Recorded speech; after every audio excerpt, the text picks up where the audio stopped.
મારા પ્રિય દેશવાસીઓ નમસ્કાર. આપણને સૌને ખબર છે કે આજે મેજર ધ્યાનચંદજીની જન્મજયંતિ છે અને આપણો દેશ તેમની સ્મૃતિમાં તેને રાષ્ટ્રીય ખેલ દિવસના રૂપે મનાવે છે. હું વિચારી રહ્યો હતો કે કદાચ આ સમયમાં મેજર ધ્યાનચંદજીનો આત્મા જ્યાં પણ હશે બહુ જ પ્રસન્નતાનો અનુભવ કરતો હશે, કારણ કે દુનિયામાં ભારતની હોકીનો ડંકો વગાડવાનું કામ ધ્યાનચંદજીની હોકીએ કર્યું હતું. અને 4 દશકા બાદ લગભગ 41 વર્ષ પછી ભારતના નવયુવાનોએ, દીકરા અને દીકરીઓએ હોકીની અંદર ફરી એકવાર પ્રાણ પૂરી દીધો છે. અને કેટલાય પદક કેમ ન મળી જાય, પરંતુ જ્યાં સુધી હોકીમાં પદક નથી મળતો, ભારતનો કોઈ પણ નાગરિક વિજયનો આનંદ નથી લઈ શકતો. અને આ વખતે ઓલિમ્પિકમાં હોકીમાં પદક મળ્યો, 4 દશકા બાદ મળ્યો. તમે કલ્પના કરી શકો છો મેજર ધ્યાનચંદજીના હૃદય પર, તેમના આત્મા પર તેઓ જ્યાં હશે ત્યાં કેટલી પ્રસન્નતા થતી હશે. અને ધ્યાનચંદજીનું આખું જીવન રમતગમતને સમર્પિત હતું. અને તેથી આજે જ્યારે આપણને આપણા દેશના નવયુવાનોમાં, આપણા દીકરા દીકરીઓમાં રમતગમત પ્રત્યે જે આકર્ષણ નજરે પડી રહ્યું છે, માતા પિતાને પણ બાળકો જે રમતગમતમાં આગળ જઈ રહ્યા છે તો ખુશી થઈ રહી છે. આ જે તત્પરતા દેખાઈ રહી છે ને, હું સમજુ છું કે આ જ મેજર ધ્યાનચંદજીને ઘણી મોટી શ્રદ્ધાંજલિ છે. સાથીઓ, જ્યારે રમતગમતની વાત થાય છે ને, ત્યારે સ્વાભાવિક છે આપણી સામે આખી યુવા પેઢી નજરે પડે છે. અને જ્યારે યુવા પેઢીની સામે બારીકાઈથી નજર કરીએ છીએ, કેટલો મોટો ફેરફાર નજરે પડે છે. યુવાનોનું મન બદલાઈ ચૂક્યું છે અને આજનું યુવા મન ઘસાયેલા જૂના રીત રિવાજોથી કંઈક નવું કરવા ઈચ્છે છે, અલગ કરવા માંગે છે. આજનું યુવા મન પહેલેથી જ બનાવેલા માર્ગ પર ચાલવા નથી માંગતું. તેઓ નવો માર્ગ બનાવવા માંગે છે, અજાણી જગ્યા પર ચાલવા માંગે છે. મંઝિલ પણ નવી, લક્ષ્ય પણ નવું, માર્ગ પણ નવો અને ઈચ્છા પણ નવી. અરે એકવાર મનમાં નક્કી કરી લે છે ને યુવાનો, પૂરા દિલથી તેમાં લાગી જાય છે, દિવસ રાત મહેનત કરી રહ્યા છે. આપણે જોઈએ છીએ કે હમણાં થોડા સમય પહેલાં જ ભારતે તેના સ્પેસ સેક્ટરને ખુલ્લું મૂક્યું અને જોતજોતામાં યુવા પેઢીએ તો તકને ઝડપી લીધી અને તેનો લાભ ઉઠાવવા માટે કોલેજોના વિદ્યાર્થીઓ, યુનિવર્સિટી, ખાનગી ક્ષેત્રમાં કામ કરનારા નવયુવાન તત્પરતાથી આગળ આવ્યા છે. અને મને પાક્કો ભરોસો છે કે આવનારા દિવસોમાં બહુ મોટી સંખ્યા એવા સેટેલાઇટ્સની હશે જે આપણા યુવાનોએ, આપણા વિદ્યાર્થીઓએ, આપણી કોલેજોએ, આપણી યુનિવર્સિટીઓએ, લેબમાં કામ કરતા વિદ્યાર્થીઓએ કામ કર્યું હશે. તેવી જ રીતે આજે જ્યાં પણ જુઓ, કોઈ પણ પરિવારમાં જાઓ, કેટલોય સંપન્ન પરિવાર હોય, ભણેલો ગણેલો પરિવાર હોય, પરંતુ જો પરિવારમાં નવયુવાન સાથે વાત કરો તો એ શું કહે છે? તે પોતાના પારિવારિક પરંપરાઓથી થોડું હટીને વાત કરે છે. હું તો સ્ટાર્ટઅપ કરીશ, સ્ટાર્ટઅપ્સમાં જતો રહીશ. એટલે કે રિસ્ક લેવા માટે તેનું મન થનગની રહ્યું છે. આજે નાના નાના શહેરોમાં પણ સ્ટાર્ટઅપ કલ્ચરનો વિસ્તાર થઈ રહ્યો છે અને હું તેમાં ઉજ્જવળ ભવિષ્યનો સંકેત જોઈ શકું છું. હમણાં થોડા દિવસો પહેલાં જ આપણા દેશમાં રમકડાની ચર્ચા થઈ રહી હતી. જોતજોતામાં જ્યારે આપણા યુવાનોના ધ્યાને આ વિષય આવ્યો, તેમણે પણ મગજમાં નક્કી કરી લીધું કે દુનિયામાં ભારતના રમકડાની ઓળખ કેવી રીતે બને, અને નવા નવા પ્રયોગ કરી રહ્યા છે. અને દુનિયામાં રમકડાનું ઘણું મોટું માર્કેટ છે, 6-7 લાખ કરોડનું માર્કેટ છે. આજે ભારતની ભાગીદારી ઘણી ઓછી છે, પરંતુ રમકડા કેવી રીતે બનાવવા, રમકડાની વિવિધતા શું હોય, રમકડામાં ટેકનોલોજી શું હોય, ચાઇલ્ડ સાયકોલોજીને અનુરૂપ રમકડા કેવા હોય, આજે આપણા દેશના યુવાનો તેની તરફ ધ્યાન કેન્દ્રિત કરી રહ્યા છે, કેટલાક કોન્ટ્રીબ્યુટ કરવા માંગે છે.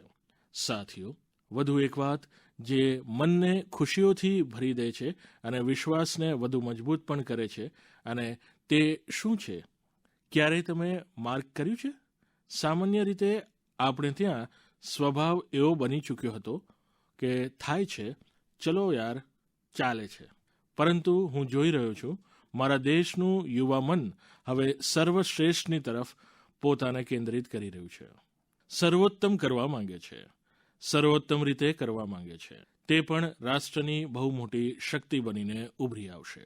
સાથીઓ, આ વખતે ઓલિમ્પિકે બહુ મોટો પ્રભાવ ઊભો કર્યો છે. ઓલિમ્પિકની રમતો પૂરી થઈ, હવે પેરાલિમ્પિક ચાલી રહ્યું છે.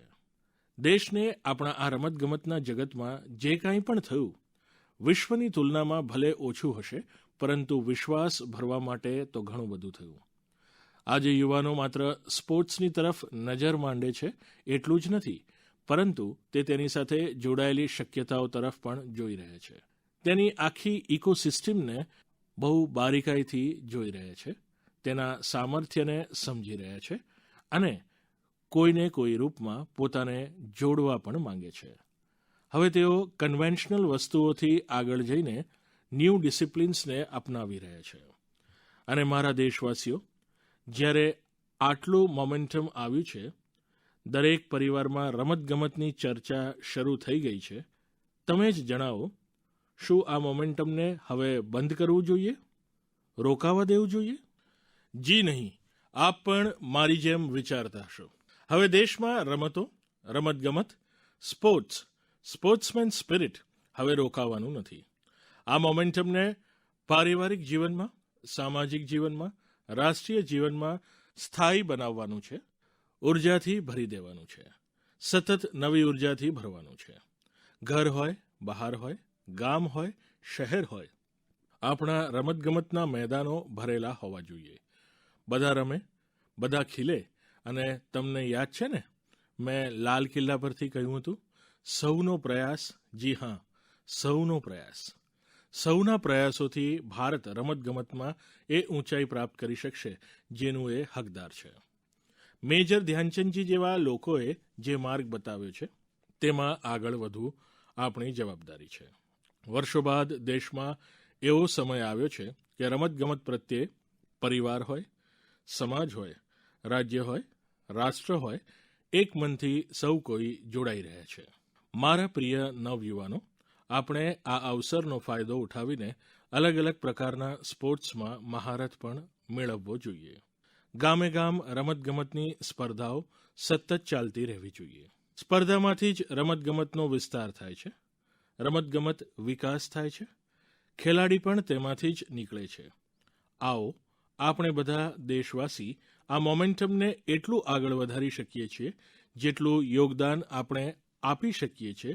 સહુનો પ્રયાસ આ મંત્રથી સાકાર કરીને દેખાડીએ. મારા પ્રિય દેશવાસીઓ, કાલે જન્માષ્ટમીનું મહાપર્વ પણ છે.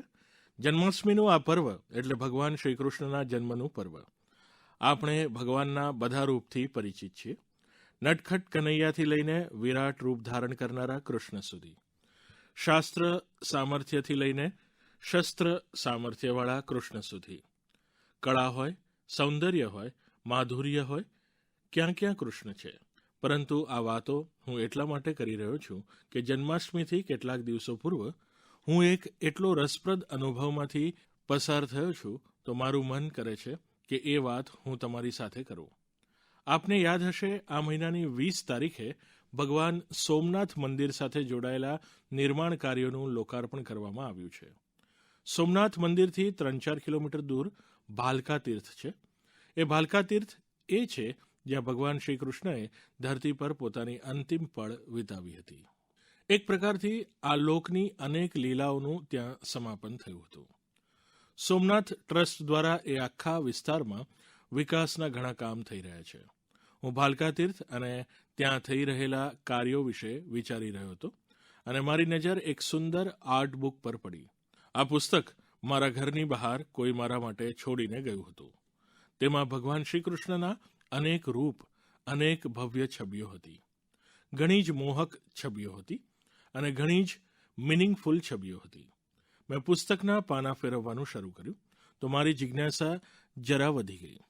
જ્યારે આ પુસ્તક અને તેના બધા ચિત્રોને જોયા અને તેના પર મારા માટે એક સંદેશ લખેલો હતો અને જે એ વાંચ્યું તો મારું મન થયું કે તેમને હું મળું, જે આ પુસ્તક મારા ઘરની બહાર છોડીને જતા રહ્યા હતા. મારે તેમને મળવું જોઈએ. તો મારી ઓફિસે તેમનો સંપર્ક કર્યો. બીજા જ દિવસે તેમને મળવા બોલાવ્યા અને મારી જિજ્ઞાસા આર્ટ બુકને જોઈને એટલી હતી કે શ્રી કૃષ્ણના અલગ અલગ રૂપ જોઈને આ જ જિજ્ઞાસામાં મારી મુલાકાત થઈ, જદુરાની દાસીજી સાથે. તે અમેરિકન છે. જન્મ અમેરિકામાં થયો, પાલન પોષણ અમેરિકામાં થયું. જદુરાની દાસીજી ઇસ્કોન સાથે જોડાયેલા છે, હરે કૃષ્ણ મૂવમેન્ટ સાથે જોડાયેલા છે અને તેમની એક બહુ જ મોટી વિશેષતા છે, ભક્તિ આર્ટ્સમાં તેઓ નિપુણ છે. તમે જાણો છો, હમણાં 2 દિવસ પછી જ 1 સપ્ટેમ્બરે ઇસ્કોનના સંસ્થાપક શ્રીલ પ્રભુપાદ સ્વામીજીની 125મી જન્મજયંતિ છે. જદુરાની દાસીજી આ જ વિષયમાં ભારત આવ્યા હતા. મારી સામે મોટો સવાલ એ હતો કે જેમનો જન્મ અમેરિકામાં થયો, જે ભારતીય ભાવોથી એટલા દૂર રહ્યા, તેઓ છેલ્લે કેવી રીતે ભગવાન શ્રીકૃષ્ણના આટલા મોહક ચિત્ર બનાવી લે છે. મારી તેમની સાથે લાંબી વાત થઈ હતી, પરંતુ હું આપને તેનો કેટલોક ભાગ સંભળાવું છું. જદુરાનીજી, હરે કૃષ્ણ. મેં ભક્તિ આર્ટ વિશે બહુ ઓછું વાંચ્યું છે, પણ અમારા શ્રોતાઓને તેના વિશે વધુ જણાવો. તેના પ્રત્યેનો તમારો જુસ્સો અને રસ મહાન છે. Bhakti art, we have one article. તો ભક્તિ આર્ટ, અમારી પાસે ભક્તિ આર્ટ પ્રકાશમાં એક લેખ છે જે સમજાવે છે કે કેવી રીતે આ કલા મન અને કલ્પનાથી નથી આવી રહી, પણ તે બ્રહ્મ સંહિતા જેવા પ્રાચીન વૈદિક ગ્રંથોમાંથી આવેલી છે. વે ઓંકારાય પતિતમ સ્કેલતમ સિકંદ, વૃંદાવનના ગોસ્વામી તરફથી, ખુદ ભગવાન બ્રહ્મા તરફથી, ઈશ્વર પરમ કૃષ્ણ સચ્ચિદાનંદ વિગ્રહ. તે કેવી રીતે વાંસળીનું વહન કરે છે, તેની બધી ઇન્દ્રિયો કેવી રીતે અન્ય ઇન્દ્રિયો માટે કાર્ય કરી શકે છે, અને શ્રીમદ ભાગવતમ બરહાપિંડ નટવરપુ કર્ણયોહો કર્ણિકારમ, બધું તે તેના કાન પર કર્ણિકા ફૂલ પહેરે છે. તે તેના કમળના પગની છાપ વૃંદાવનની ભૂમિ પર પાડે છે. ગાયના ધણ તેના મહિમાનો અવાજ કરે છે. તેની વાંસળી તમામ નસીબદાર માણસોના હૃદય અને મનને આકર્ષે છે. તેથી બધું પ્રાચીન વૈદિક શાસ્ત્રોમાંથી આવેલું છે, અને આ શાસ્ત્રોની શક્તિ જે ટ્રાન્સડેન્ટલ વ્યક્તિત્વમાંથી આવી રહી છે, અને શુદ્ધ ભક્તો જે કલામાં લાવી રહ્યા છે તેમની શક્તિ છે, અને તેથી જ તે પરિવર્તનશીલ છે. તે મારી શક્તિ નથી. જદુરાનીજી, મારી પાસે આપના માટે અન્ય પ્રકારનો સવાલ છે. 1966થી એક રીતે અને 1976થી શારીરિક રીતે તમે લાંબા સમયથી ભારત સાથે સંકળાયેલા છો. કૃપા કરીને મને કહો કે ભારતનો તમારા માટે અર્થ શું છે? પ્રધાનમંત્રીજી, ભારત મારા માટે બધું છે. હું થોડા દિવસો પહેલા માનનીય રાષ્ટ્રપતિ સમક્ષ ઉલ્લેખ કરતી હતી કે ભારતે ટેકનિકલ ક્ષેત્રમાં ઘણી પ્રગતિ કરી આગળ આવ્યું છે, અને ટ્વિટર અને ઇન્સ્ટાગ્રામ અને આઈફોન અને મોટી ઇમારતો અને ઘણી સુવિધાઓ સાથે પશ્ચિમના કલ્ચરને ખૂબ સારી રીતે અનુસરે છે. પણ મને ખબર છે કે તે વાસ્તવિક નથી. ભારતનું ગૌરવ, ભારતને ગૌરવશાળી બનાવે છે તે હકીકત એ છે કે કૃષ્ણ પોતે અહીં અવતારી દેખાયા હતા. ભગવાન રામ અહીં દેખાયા હતા. બધી પવિત્ર નદીઓ અહીં છે. વૈષ્ણવ સંસ્કૃતિના તમામ પવિત્ર સ્થળો અહીં છે, અને તેથી ભારત ખાસ કરીને વૃંદાવન બ્રહ્માંડમાં સૌથી મહત્વની જગ્યા છે. વૃંદાવન બધા વૈકુંઠ ગ્રહોનો સ્તોત્ર છે, દ્વારિકાનો સ્ત્રોત છે, સમગ્ર ભૌતિક સર્જનનો સ્ત્રોત છે. તેથી હું ભારતને પ્રેમ કરું છું. Thank you Jaduraniji. હરે કૃષ્ણ. સાથીઓ, દુનિયાના લોકો જ્યારે આજે ભારતીય આધ્યાત્મ અને દર્શન વિશે આટલું બધું વિચારે છે, તો આપણી પણ જવાબદારી છે કે આપણે આ મહાન પરંપરાઓને આગળ લઈ જઈએ. જે સમાપ્ત થાય છે તેને છોડવાનું જ છે, પરંતુ જે કાળ અતીત છે તેને આગળ પણ લઈ જવાનું છે.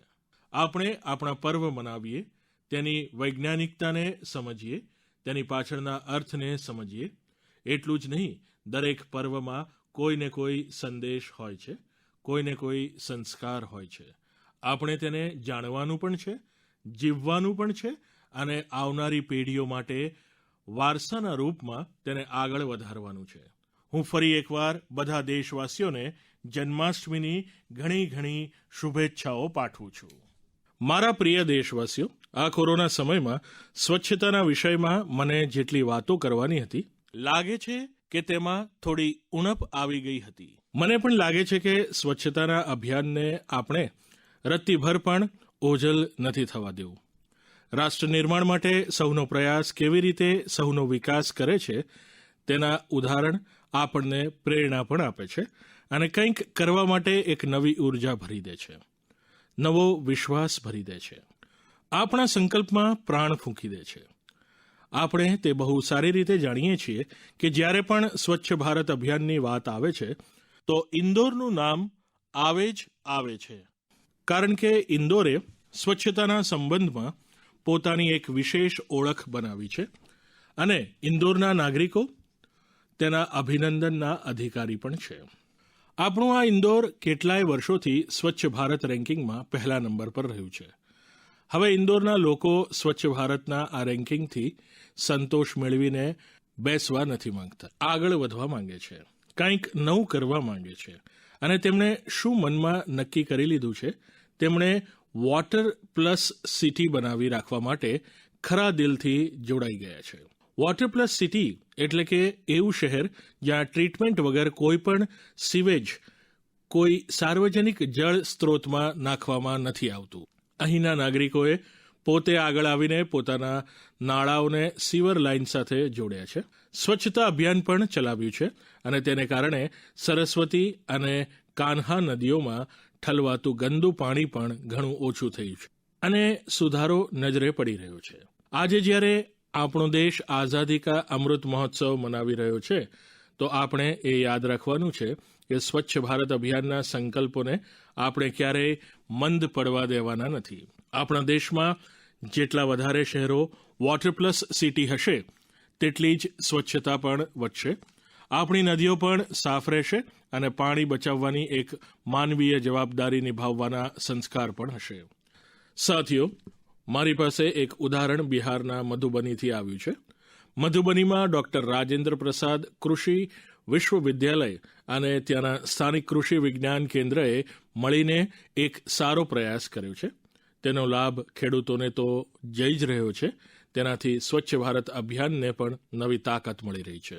વિશ્વવિદ્યાલયની આ પહેલનું નામ છે સુખેત મોડલ. સુખેત મોડલનો હેતુ છે ગામોમાંથી પ્રદૂષણને ઘટાડવાનો છે. આ મોડલ હેઠળ ગામના ખેડૂતો પાસેથી ગોબર અને ખેતર ઘરમાંથી નીકળનારો અન્ય કચરો એકઠો કરવામાં આવે છે અને બદલામાં ગામના લોકોને રસોઈ ગેસ સિલિન્ડર માટે પૈસા આપવામાં આવે છે. જે કચરો ગામમાંથી એકત્રિત થાય છે તેના સમાધાન માટે વર્મી કમ્પોસ્ટ બનાવવાનું કામ પણ કરવામાં આવી રહ્યું છે. એટલે કે સુખેત મોડલના 4 લાભ તો સીધે સીધા નજરે પડી રહ્યા છે. એક તો ગામોને પ્રદૂષણથી મુક્તિ, બીજું ગામોને ગંદકીથી મુક્તિ, ત્રીજું ગામના લોકોને રસોઈ ગેસ સિલિન્ડર માટે પૈસા અને ચોથું ગામના ખેડૂતોને જૈવિક ખાતર. તમે વિચારો, આવી રીતના પ્રયત્નો આપણા ગામોની શક્તિને કેટલી વધારી શકે છે. આજ તો આત્મનિર્ભરતાનો વિષય છે. હું દેશની પ્રત્યેક પંચાયતને કહીશ કે આવું કંઈક કરવાનું તેઓ પણ તેમને ત્યાં વિચારે.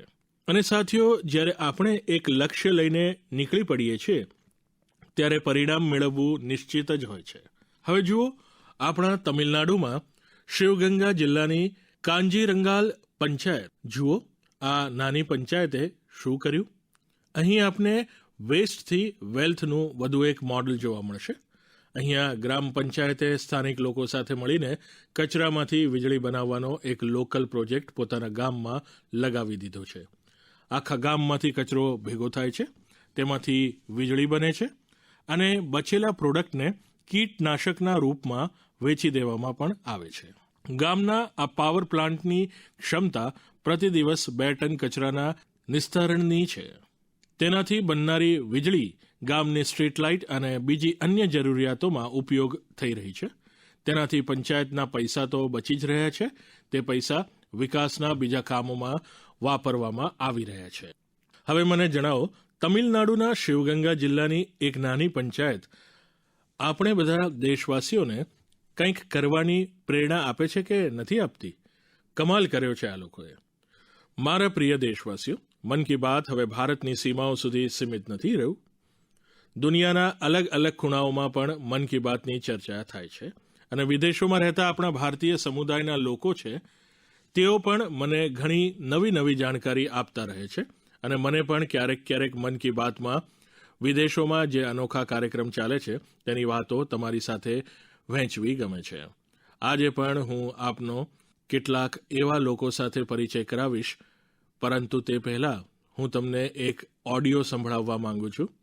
જરા ધ્યાનથી સાંભળજો.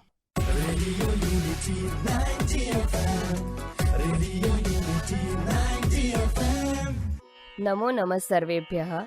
મમ નામ ગંગા. ભવन्तु શૃण्वन्तु રેડિયો યુનિટી નવતિ FM. એક ભારત શ્રેષ્ઠ ભારત. અહમ એકતા મૂર્તયાઃ માર્ગદર્શિકા એવं રેડિયો યુનિટી માધ્યમે આરજે અસ્મિ. અદ્ય સંસ્કૃત દિનમ અસ્તિ. સર્વેભ્યઃ બહવઃ શુભકામનાએ અસ્તિ. સરદાર વલ્લભભાઈ પટેલ મહોદયસ્ય લોહપુરુષः इति उच्यते. त्रयोदशाविंशतिसहस्रतमे वर्षे लोहसङ्ग्रहस्य अभियानं प्रारब्धम्. 34+ टन् परिमितं लोहस्य गलनं कृतम्. झारखण्डस्य एकः कृषकः मृद्गरस्य दानं कृतवान्. भवन्तु शृण्वन्तु रेडियो युनिटी नवति FM. एक भारत श्रेष्ठ भारत.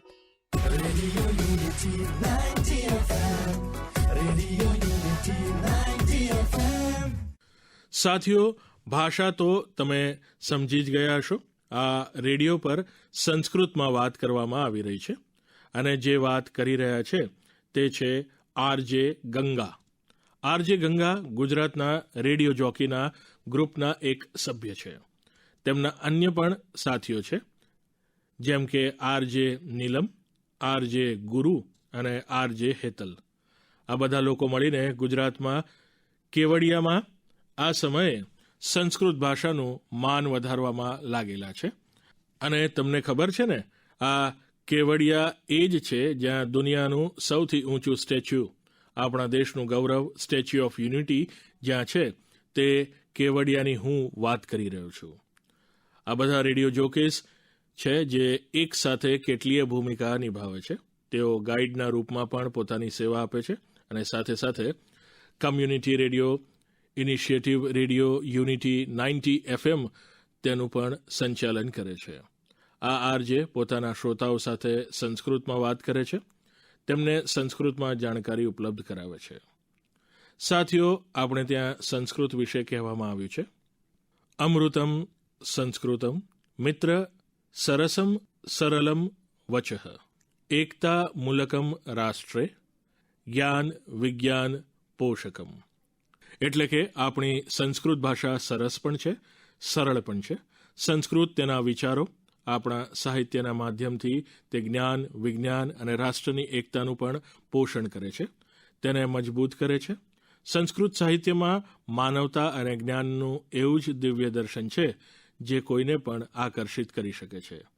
હાલમાં જ મને કેટલાય એવા લોકો વિશે જાણવા મળ્યું જે વિદેશોમાં સંસ્કૃત ભણાવવાનું પ્રેરક કાર્ય કરી રહ્યા છે. એવા જ એક વ્યક્તિ છે શ્રીમાન રટગર કોર્ટેનહોસ્ટ, જે આયર્લેન્ડમાં સંસ્કૃતના જાણીતા વિદ્વાન અને શિક્ષક છે અને ત્યાંના બાળકોને સંસ્કૃત ભણાવે છે. અહીં આપણે ત્યાં પૂર્વમાં ભારત અને થાઈલેન્ડ વચ્ચે સાંસ્કૃતિક સંબંધોની મજબૂતીમાં સંસ્કૃત ભાષાની પણ એક મહત્વની ભૂમિકા છે. ડૉક્ટર ચિરાપત પ્રપંડ વિદ્યા અને ડૉક્ટર કુસુમા રક્ષામણી આ બંને થાઈલેન્ડમાં સંસ્કૃત ભાષાના પ્રચાર પ્રસારમાં ઘણી મહત્વપૂર્ણ ભૂમિકા નિભાવી રહ્યા છે. તેમણે થાઈ અને સંસ્કૃત ભાષામાં તુલનાત્મક સાહિત્યની પણ રચના કરી છે. એવા જ એક પ્રોફેસર છે શ્રીમાન બોરિસ જાખરિન. રશિયામાં મોસ્કો સ્ટેટ યુનિવર્સિટીમાં તેઓ સંસ્કૃત ભણાવે છે. તેમણે કેટલાય શોધપત્રો અને પુસ્તકો પ્રકાશિત કર્યા છે. તેમણે કેટલાય પુસ્તકોનો સંસ્કૃત ભાષામાંથી રશિયન ભાષામાં અનુવાદ પણ કર્યો છે. તેવી જ રીતે સિડની સંસ્કૃત સ્કૂલ ઓસ્ટ્રેલિયાના એ પ્રમુખ સંસ્થાઓમાંની એક છે જ્યાં વિદ્યાર્થીઓને સંસ્કૃત ભાષા ભણાવવામાં આવે છે. આ સ્કૂલ બાળકો માટે સંસ્કૃત ગ્રામર કેમ્પ, સંસ્કૃત નાટક અને સંસ્કૃત દિવસ જેવા કાર્યક્રમોનું પણ આયોજન કરે છે. સાથીઓ, હાલના દિવસોમાં જે પ્રયાસો થયા છે તેનાથી સંસ્કૃતને લઈને એક નવી જાગૃતિ આવી છે. હવે સમય છે કે આ દિશામાં આપણે આપણા પ્રયત્નો વધારીએ, આપણા વારસાને સાચવવો, તેને સંભાળવો, નવી પેઢીને આપવો, આ બધા આપણા કર્તવ્ય છે અને ભાવિ પેઢીનો તેના પર હક પણ છે. હવે સમય છે આ કામો માટે પણ બધાનો પ્રયત્ન વધે. સાથીઓ, જો આપ પણ આવી જ રીતના પ્રયત્નોમાં જોડાયેલા એવા કોઈ વ્યક્તિને જાણો છો, આવી કોઈ જાણકારી તમારી પાસે છે, તો #સેલિબ્રેટિંગ સંસ્કૃત સાથે સોશિયલ મીડિયા પર તેને સંબંધિત જાણકારી ચોક્કસ શેર કરો. મારા પ્રિય દેશવાસીઓ, આવનારા થોડા દિવસોમાં જ વિશ્વકર્મા જયંતિ પણ આવવાની છે. ભગવાન વિશ્વકર્માને આપણે ત્યાં વિશ્વની સર્જન શક્તિનું પ્રતીક માનવામાં આવ્યા છે. જે પણ પોતાના કૌશલ્યથી કોઈ વસ્તુનું નિર્માણ કરે છે, સર્જન કરે છે, પછી તે સીવણકામ હોય, સોફ્ટવેર હોય કે પછી સેટેલાઇટ, આ બધું ભગવાન વિશ્વકર્માનું પ્રગટીકરણ છે.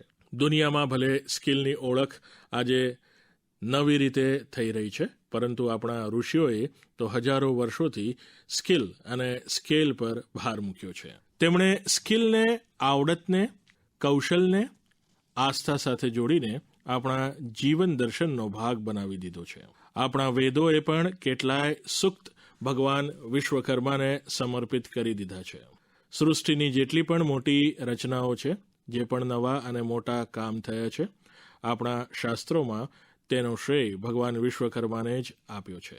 તે એક રીતે એ વાતનું પ્રતીક છે કે સંસારમાં જે કંઈ પણ ડેવલપમેન્ટ અને ઇનોવેશન થાય છે તે સ્કિલને મારફતે જ થાય છે. ભગવાન વિશ્વકર્માની જયંતિ અને તેમની પૂજાની પાછળ આ જ ભાવ છે અને આપણા શાસ્ત્રોમાં એ પણ કહેવામાં આવ્યું છે, વિશ્વસ્ય કૃતે યસ્ય કર્મ વ્યાપારઃ સહ વિશ્વકર્મા.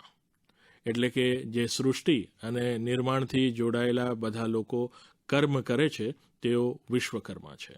આપણા શાસ્ત્રોની નજરમાં આપણી આસપાસ નિર્માણ અને સર્જનમાં લાગેલા જેટલા પણ સ્કિલ્ડ કુશળ લોકો છે તેઓ ભગવાન વિશ્વકર્માનો વારસો છે. તેના વગર આપણે આપણા જીવનની કલ્પના પણ નથી કરી શકતા. તમે વિચારી જુઓ, તમારા ઘરમાં વીજળીની કોઈ સમસ્યા આવી જાય અને તમને કોઈ ઇલેક્ટ્રિશિયન ન મળે તો શું થશે? તમારી સામે આટલી મોટી પરેશાની આવી જશે. આપણું જીવન આવા જ અનેક સ્કિલ્ડ લોકોને કારણે ચાલે છે. તમે તમારી આસપાસ જુઓ, લોખંડનું કામ કરનારા હોય, માટીના વાસણો બનાવનારા હોય, લાકડાનો સામાન બનાવનારા હોય, વીજળીનું કામ કરનારા હોય, ઘરમાં પેઇન્ટ કરનારા લોકો હોય, સફાઈ કર્મી હોય કે પછી મોબાઈલ લેપટોપનું રિપેર કરનારા, આ બધા સાથી પોતાની સ્કિલને કારણે જ ઓળખાય છે. આધુનિક સ્વરૂપમાં તેઓ પણ વિશ્વકર્મા જ છે. પરંતુ સાથીઓ, તેનું એક પાસું એ પણ છે અને તે ક્યારેક ક્યારેક ચિંતા પણ કરાવે છે, જે દેશમાં જ્યાંની સંસ્કૃતિમાં, પરંપરામાં, વિચારમાં કૌશલ્યને, સ્કિલ, મેનપાવરને ભગવાન વિશ્વકર્મા સાથે જોડી દેવામાં આવ્યા હોય, ત્યાં સ્થિતિ કેવી રીતે બદલાઈ ગઈ. એક સમય આપણા પારિવારિક જીવન, સામાજિક જીવન, રાષ્ટ્ર જીવન પર કૌશલ્યનો બહુ મોટો પ્રભાવ રહેતો હતો, પરંતુ ગુલામીના લાંબા સમયમાં કુશળતાને આ રીતનું સન્માન આપનારી ભાવના ધીરે ધીરે વિસરાઈ ગઈ. વિચાર કંઈક એવો થઈ ગયો છે કે કુશળતા આધારિત કાર્યોને નાનું સમજવામાં આવ્યું અને હવે આજે જુઓ, આખી દુનિયા સૌથી વધુ કુશળતા એટલે કે સ્કિલ પર જ જોર આપે છે. ભગવાન વિશ્વકર્માની પૂજા પણ માત્ર ઔપચારિકતાઓથી જ પૂરી નથી થઈ. આપણે કૌશલ્યને સન્માન આપવું પડશે. કુશળ બનવા માટે મહેનત પણ કરવી પડશે. કુશળ હોવાનું ગૌરવ પણ હોવું જોઈએ. જ્યારે આપણે કંઈક ને કંઈક નવું કરીએ, કંઈક ઇનોવેટ કરીએ, કંઈક એવું સર્જન કરીએ જેનાથી સમાજનું હિત થાય, લોકોનું જીવન સરળ બને, ત્યારે આપણી વિશ્વકર્મા પૂજા સાર્થક થશે. આજે દુનિયામાં સ્કિલ્ડ લોકો માટે અવસરોની અછત નથી. પ્રગતિને કેટલાય માર્ગો આજે સ્કિલથી તૈયાર થઈ રહ્યા છે.